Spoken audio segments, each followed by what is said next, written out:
नहीं होने पाता। लेकिन सपा की तो चलिए एक तरफ आपने बात की, आपके वाले भी जो पूर्व हो गए वो नहीं गए, आपके जो सदर विधायक थे वो नहीं गए, सदर सांसद आपके वहाँ पे नहीं गए जीतीपुर वाले मामले पर। देखिए जीतीपुर वाले मामले में जिलाध्यक्ष जी का आज ही मुझे फोन आया था, वो मुझसे कल भी फोन किए थे, आज भी फोन किए थे चलने के लिए। घटना तो 4 दिन पुरानी है, जिलाध्यक्ष आपके जिले में ही रहते हैं, लेकिन चुनेगी जो इस पूरे जिले की शीर्ष कमान संभालते हैं, कोई पलट के देख तक नहीं रहा आपके अनशन पर। ऐसे में क्या आपका विचार अभी भी उतना ही अडिग है? जीतीपुर वाले मामले में जिलाध्यक्ष जी का आज ही मुझे फोन आया था, वो मुझसे कल भी फोन किए थे, आज भी फोन किए थे चलने के लिए। घटना तो 4 दिन पुरानी है, जिलाध्यक्ष आपके जिले में ही रहते हैं, लेकिन वो लोग परिवार उनका लखनऊ है, कल परसों में कल गया परिवार, इससे पहले 3 दिन तक बस्ती में ही परिवार था। देखिए हो सकता है जिले में जो अपराध बढ़ा हुआ है उस पर किसी भी समाजवादी पार्टी के नेता का अब तक कोई बयान नहीं आ रहा है, या कोई जो आप कृत्य कर रहे हैं ऐसे बैठे हुए हैं सबके सामने आमरण अनशन जो है घोषित कर दिया आपने, ऐसा कुछ वो करते हुए नहीं दिख रहा है। तो आपको नहीं लग रहा है कहीं ना कहीं वो जो है अपना रोल अदा नहीं कर रहे हैं जो उनको करना चाहिए?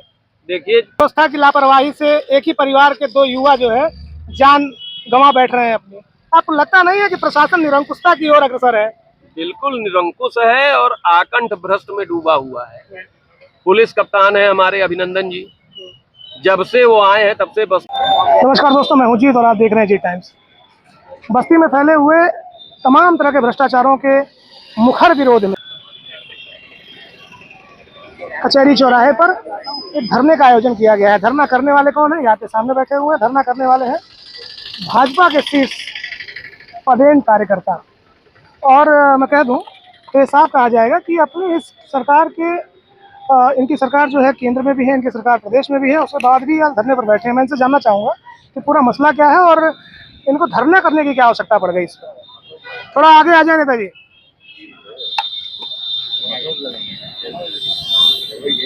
ये इतना बड़ा फ्लैक्स आपने बनवाया है जी। आप आशीष शुक्ला हैं और आप जो है बस्ती में भाजपा के शीर्ष पदेन कार्यकर्ता हैं, मतलब शीर्ष पर आप स्थित हैं। आज से नहीं 10 साल से ऊपर हो गए, लंबी समय से आपकी लड़ाई चल रही है। उसके बाद भी भाजपा को कई जगह नहीं दिया है पूरे आपने अपने फ्लैक्स में, क्या कारण है? देखिए जो घटनाएं हुई हैं इनको लेकर मैं यहाँ पुलिस की लापरवाही या बिजली विभाग की या राजस्व विभाग की लापरवाही को लेकर यहाँ पर बैठा हूँ। और जैसा कि आपने पूछा कि बैनर में कहीं भारतीय जनता पार्टी का लोगो या हमारे शीर्ष नेतृत्व का फोटो, ये सब नहीं, क्योंकि अगर ये वहाँ लग जाता तो ये एक दल का कार्यक्रम हो जाता। और इसको मैंने अपने सोशल मीडिया पर भी लिखा है कि यह लड़ाई सबकी, ये जात पात धर्म दलीय निष्ठा से ऊपर होकर पीड़ित परिवारों के लिए लड़ाई शुरू की गई है।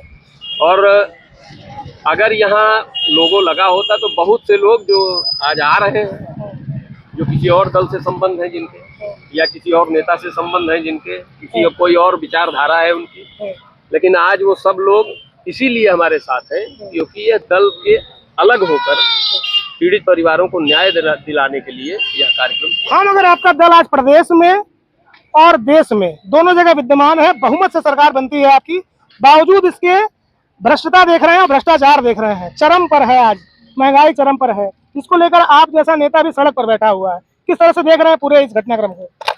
देखिए माननीय मोदी जी हमारे प्रधानमंत्री हैं, योगी जी हमारे मुख्यमंत्री हैं, जीरो टॉलरेंस की नीति है। भ्रष्टाचार का कोई आरोप पिछले 7 वर्ष की गवर्नमेंट हो गई प्रदेश सरकार की, और 10 वर्ष 11वां वर्ष अभी मनाया जा रहा है, 11 वर्ष की कहीं किसी भी तरह का हमारे सरकार के किसी भी मंत्री पर भ्रष्टाचार का कोई आरोप आज तक ना कोई लगा पाया ना तय हो पाया। रही बात मेरे बैठने की और मेरे सरकार की, तो ये मैं कहना चाहूँगा कि परिवार का मुखिया होता है। योगी जी मोदी जी हमारे परिवार के मुखिया हैं और परिवार में तमाम सारे सदस्य होते हैं, भाई बेटा बहन सब लोग, और उसमें से अगर कोई गलती करता है तो उसका दंड मुखिया को देना चाहिए। लेकिन मुखिया तक सही बात पहुंचाएगा कौन? यहाँ का कप्तान, यहाँ का सीईओ, यहाँ का एडीएम, यहाँ का डीएम। तो यह लोग जो गलत खबर प्रस्तुत कर रहे हैं अपने अधिकारियों को, उनके खिलाफ मैं बैठा हुआ हूँ, ताकि सही चीज मीडिया के माध्यम से, जैसा 2-3 दिन से आप लोग तमाम सारे घटना चक्रों में मीडिया बंधु हमारे लगे हुए हैं और अच्छी खबर बना रहे हैं, अच्छी खबर, सच्ची खबर पहुंचा रहे हैं। तो इसीलिए मैं बैठा हूँ कि सही जानकारी ऊपर के लोगों को हो, ताकि यहाँ के दोषी अधिकारियों पर, कर्मचारियों पर कार्रवाई हो। छोटी छोटी बच्चियों का बलात्कार हो रहा है, अपहरण हो रहा है, विद्युत व्यवस्था की लापरवाही से एक ही परिवार के 2 युवा जो है जान गंवा बैठ रहे हैं अपनी। आपको लगता नहीं है कि प्रशासन निरंकुशता की ओर अग्रसर है? बिल्कुल निरंकुश है और आकंठ भ्रष्ट में डूबा हुआ है। पुलिस कप्तान है हमारे अभिनंदन जी, जब से वो आए हैं तब से बस्ती में एकदम आए दिन घटनाएं हो रही हैं, रेप की घटनाओं में। और सबसे बड़ी बात, इतना असंवेदनशील आदमी कि अभी जो जीतीपुर की घटना हुई है, पीड़ित परिवार से जाके मिल नहीं सके। ये इतनी बड़ी घटना हो जाने के बाद डीआईजी साहब को मैं धन्यवाद देना चाहता हूं, कम से कम वो मौके पर गए। और मुझे लगता है उन्हीं की सक्रियता की वजह से थोड़ी बहुत जो कार्रवाई हुई है उन्हीं की वजह से हुई है, नहीं तो कप्तान अभिनंदन नाम रहने से नहीं किसी का अभिनंदन होगा। काम करना पड़ेगा कप्तान साहब, आप तब आपका नाम अभिनंदन रहेगा। खोटान मामले में अभी तक पीड़ित परिवार की तरफ से, पीड़ित परिवार के पास सरकार का कोई अनुदान नहीं पहुंच पाया। साथ ही साथ उन दोनों परिवारों के लिए, उन परिवार के लिए सड़क की बात हुई थी, अन्य चीजों की बात हुई थी, लेकिन अभी तक कुछ पूरा होता दिखा नहीं है। क्या कहेंगे इस पे? जी, अब उसके जो आश्वासन उनको मिला हो उसके बारे में तो मैं नहीं बहुत कुछ जानता हूँ, लेकिन मैंने अपने मांग पत्र में पहले नंबर पर उसको रखा है कि उचित मुआवजा मिले और दोषी अधिकारी जो है, जो आउटसोर्सिंग के कर्मचारियों को निकाल कर, आउटसोर्सिंग का कर्मचारी 8,000 रुपये महीना फिर जो काम कर रहा है वो निरीह होता है। और अक्सर ये देखा जाता है कि जब किसी अधिकारी पे गाज गिरनी होती है तो आउटसोर्सिंग कर्मचारियों पर वो उनको निकाल कर उनके ऊपर कार्रवाई कर लीपापोती करके अपनी जिम्मेदारी पूरी कर लेते हैं। मेरी मांग यही है कि उसमें एक्सीएन हो, जेई हो, एसडीओ हो, उनकी भूमिका तय हो, क्योंकि उनकी कमी है, उनकी भूमिका तय हो और उनके खिलाफ दंडात्मक कार्रवाई हो। आपको लगता नहीं कि विरोधी दल अपना कार्य नहीं कर रहे हैं?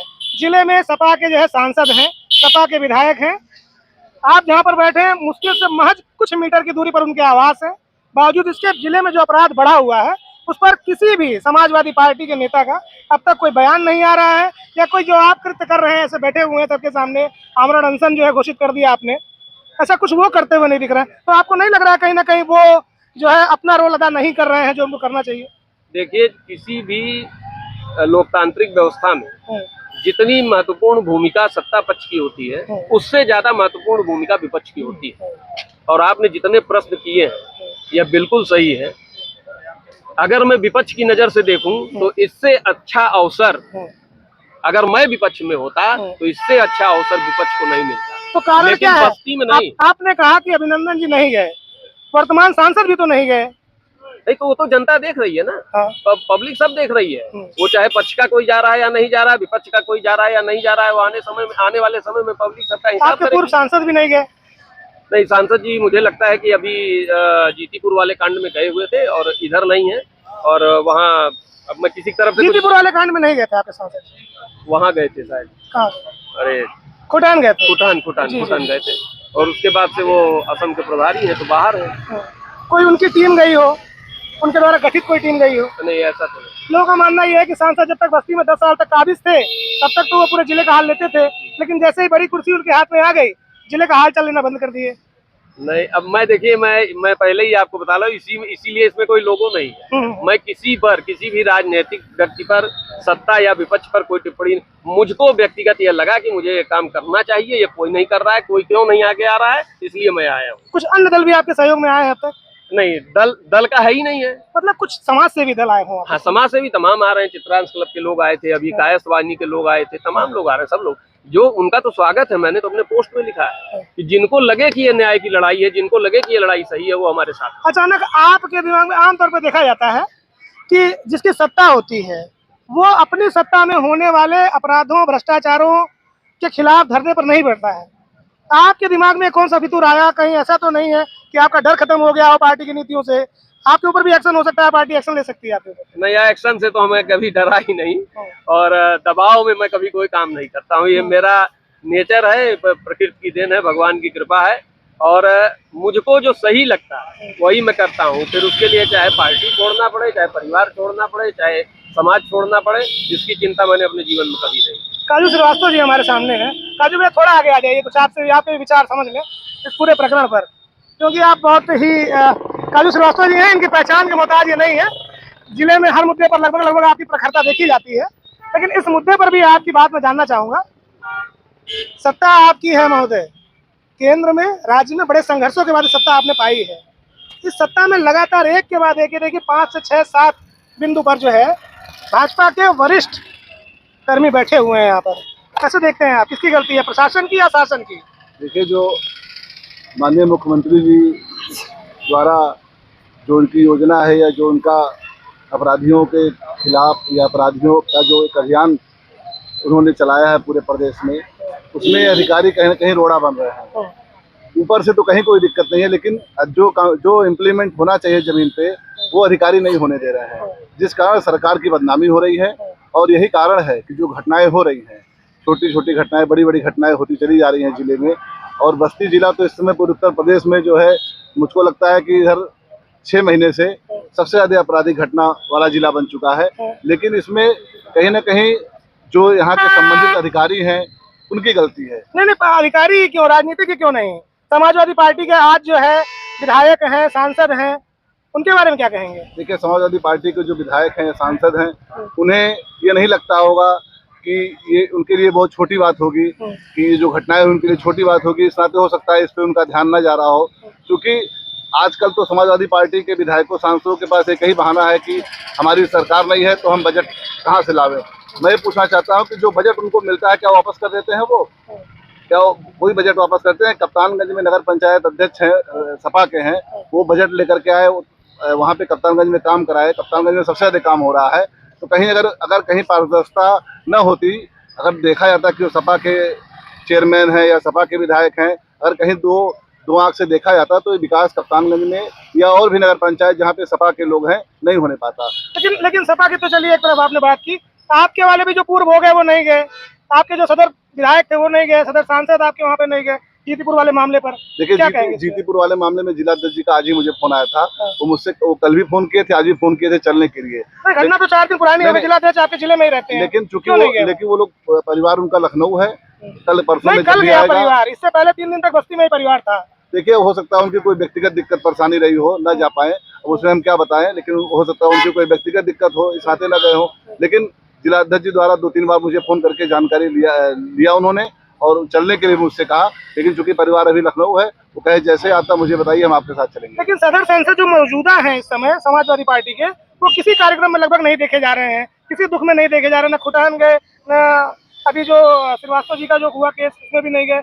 इसको किस तरह से देखते हैं? पहले तो लोग कहते थे कि जो पूर्व वाले सांसद हैं वो जो है, देखिए, बस्ती की नहीं पहुंचते हैं कहीं, लेकिन ये भी नहीं पहुंच रहे। बस्ती की जनता को जब यही सांसद पसंद थे कि वो किसी ने कार्यक्रम में न जाएं, न किसी के सुख में जाएं, न किसी दुख में जाएं, किसी एक व्यक्तिगत, किसी एक पार्टिकुलर समाज में वो जाते हैं जो उनका वोट बैंक है, बाकी किसी समाज में उन्हें नहीं देखा जाता है कि कहीं और वो जाते हैं। चलिए, तो राजनीतिक बातें हो गई। जिस अभियान में आप आए हैं, आप के साथ के ही सहकर्मी हैं आप भी, आशीष जी भी, अभी क्या देख रहे हैं, इसका क्या भविष्य है? अभी तक तो सवेरे से बैठे हैं, न कोई अभी मैंने देखा कि जिला अधिकारी की गाड़ी इधर से गई, सीडीओ की गाड़ी गई, किसी ने पलट कर देखा तक नहीं सनसन पर।